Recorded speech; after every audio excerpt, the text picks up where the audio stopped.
တရေတစေတွေဝင်ဘူးကတ်နေရင်ဆိုရတဲ့ဂါထာပြောပြပါအောင်ဖေယခဏခဏဖြစ်နေလို့ပါဖေယ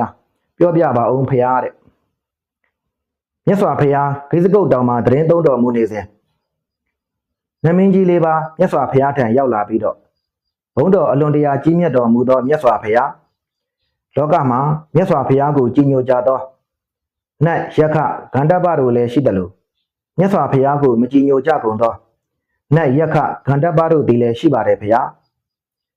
အဆိုပါမြတ်စွာဘုရားကိုမကြီးညိုကြသောနတ်ယက္ခဂန္ဓပတို့သည်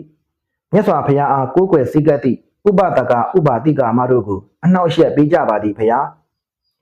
ထိုပုဂ္ဂိုလ်များအနှောက်အယှက်မပေးနိုင်အောင်အာဒါနာတိယတုတ်ကိုလျှောက်ထားပါမည်ဘုရားတပည့်တော်တို့လျှောက်ထားသောအာဒါနာတိယတုတ်ကိုဟောကြားတော်မူ၍လူတို့အားရွတ်စေတော်မူပါဘုရားဤအာဒါနာတိယတုတ်ကိုရွတ်သောပုဂ္ဂိုလ်တို့အားသိုးသွမ်းသောနတ်ဂန္ဓပယက္ခတို့မနှောက်ယှက်နိုင်အောင်တပည့်တော်တို့ကကာကွယ်စောင့်ရှောက်ပါမည်ဘုရားလို့လျှောက်ထားပါတယ်ဒါကြောင့်တရေတစေတွေဝင်ဘူးခံရပြီဆိုရင်အာဒါနာတိယတုတ်ကိုရွတ်ပါနော်